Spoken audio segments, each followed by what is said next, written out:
नमस्कार, मैं हूं सोनू भारती और प्राइम भारत न्यूज़ पे आप सभी का स्वागत है।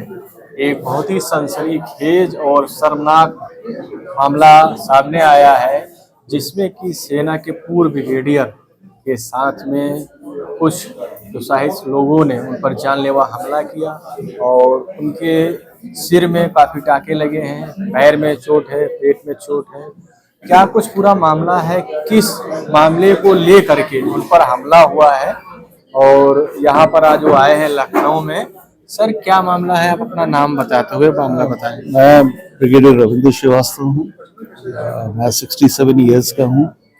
मैंने 34 साल फौज में सर्विस किया है और ब्रिगेडियर रैंक से रिटायर हुआ हूँ।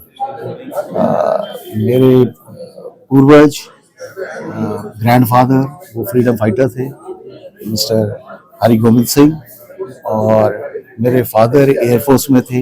मैं फौज में रहा हूँ 34 साल और मेरा लड़का अभी भी सर्विंग कर्नल है अमृतसर में।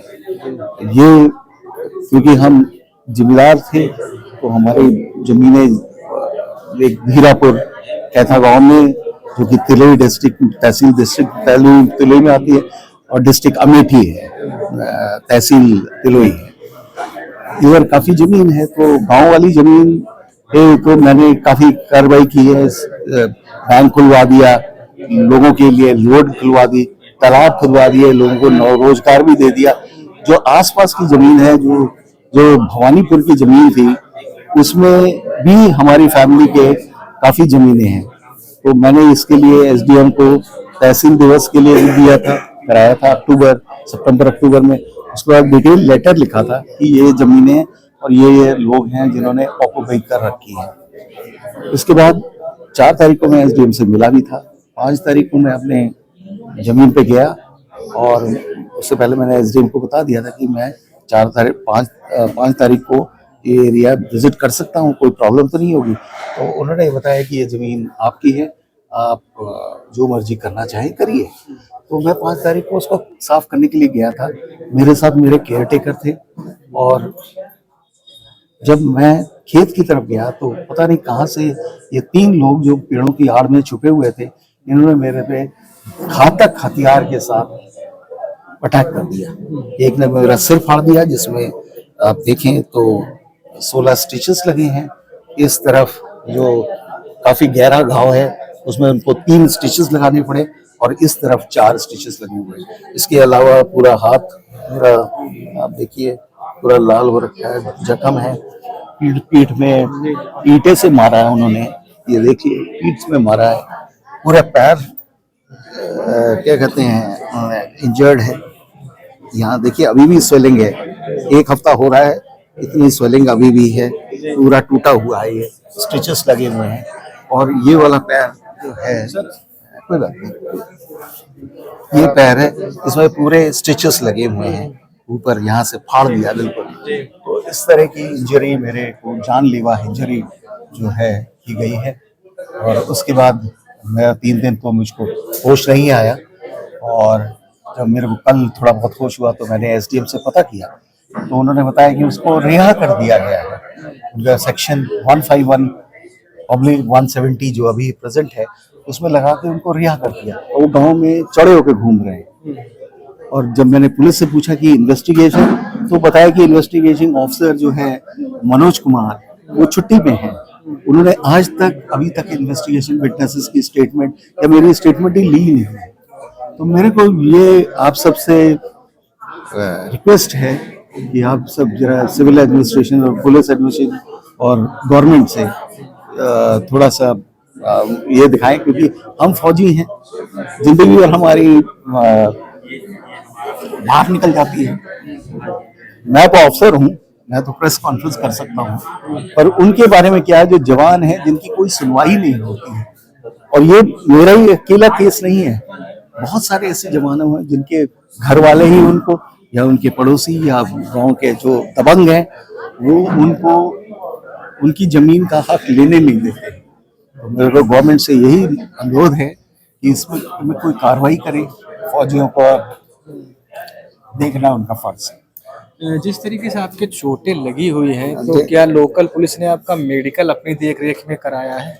नहीं, मैं जब जगदीशपुर मेरे को ले गए सिविल हॉस्पिटल में, तो 2.5 घंटे तक तो पुलिस ही नहीं आई है। मैंने वहाँ लोकल प्रेस वाले हैं उनको भी इंटरव्यू दिया था कि मैंने कहा कि 2 घंटे कह, उन्होंने कहा कि कितने टाइम हो गया, मैंने कहा अभी 2 घंटा हो गया और अभी तक कोई इन्वेस्टिगेशन नहीं आई है। तो कमांड हॉस्पिटल ने कहा कि आपका इतना ब्लड ब्लीड हो गया है, आप सीधे कोई बड़े हॉस्पिटल में रश करिए।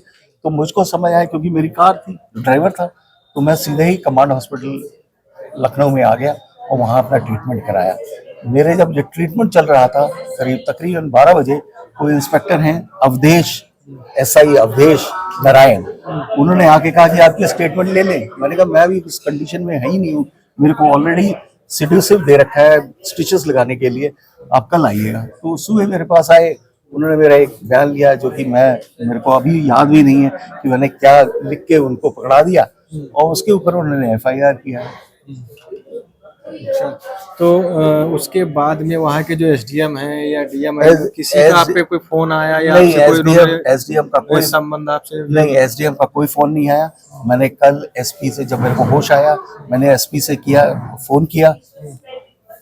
SP ने 1 घंटे फोन नहीं उठाया, 9 साढ़े 9 बजे किया उस टाइम पे, फिर 10 बजे किया, तो 10 बजे PA ने बोला कि मैडम 1 घंटे बाद अवेलेबल हैं। फिर मैंने 11 बजे, किसी ने फोन उठाया नहीं। 12 बजे में SDM से बात हुई, SDM से, सॉरी करेक्शन, SP से मैंने उनको बताया। पहली बात तो उनको पता ही नहीं था कि ये केस क्या हुआ है, और उसके बाद उन्होंने कहा कि मैं देखती हूँ, क्योंकि 30 उन्होंने उनके हिसाब से जो भी उन्होंने बताया नहीं। 12 बजे में SDM से बात हुई, SDM से, सॉरी करेक्शन, SP से मैंने उनको बताया। पहली बात तो उनको पता ही नहीं था कि ये केस क्या हुआ है, और उसके बाद उन्होंने कहा कि मैं देखती हूँ, क्योंकि 30 उन्होंने उनके हिसाब से जो भी उन्होंने बताया कि 308 में तो रिहाई नहीं होती है SDM से। तो मैंने कहा आप चेक करिए, आज तक, कल और आज, मेरा लड़का अमृतसर से उनको टेलीफोन कर रहा है, व्हाट्सएप कर रहा है, उसका कोई रिप्लाई नहीं है। तो आप लोग देख सकते हैं कि भारतीय सेना में अपनी पूरी जीवन जो इनकी जब तक की सेवा होती है, उसमें सेवा देने के बाद में अभी इनके जो सुपुत्र हैं वो भारतीय सेना में कर्नल हैं, और इन्होंने वहाँ के लोकल SDM से बात करने की कोशिश की, और बात करने के बाद में भी अभी इस मामले में कोई ऐसी कार्रवाई नहीं हुई है कि जिससे दोषियों की गिरफ्तारी हो या उन पर कोई गंभीर धाराओं में मुकदमा दर्ज हो। कुल मिला के यहाँ पर इनके स्टेटमेंट जो इन्होंने अपनी बात बताई, उसमें ये बात निकल के आ रही है कि लोकल स्तर पर बहुत बड़ी लापरवाही हो रही है, जिसका नतीजा आपके सामने है। इनके सिर में भी चोट लगी हुई है। ये सैनिक है जो हमारे देश की रक्षा करते हैं। अगर देश की रक्षा करने वाले लोगों के साथ में ऐसा सलूक करेगा प्रशासन और वहाँ की लोकल पुलिस, तो इससे सेना के लोगों का भी मनोबल गिरेगा, और जो आम जनता है उनके बारे में तो कहना भी यहाँ पर मुश्किल हो जाता है। ऐसी स्थिति में सरकार को और वहाँ के प्रशासन को, जिलाधिकारी जो है, एक सुपरविजन में इनको तुरंत राहत देनी चाहिए, और जो भी लोग इसमें शामिल हैं उनकी गिरफ्तारी होनी चाहिए। बाकी इस मामले में क्या अपडेट होगी मैं आपको जरूर बताऊंगा। बने रहे प्राइम भारत न्यूज।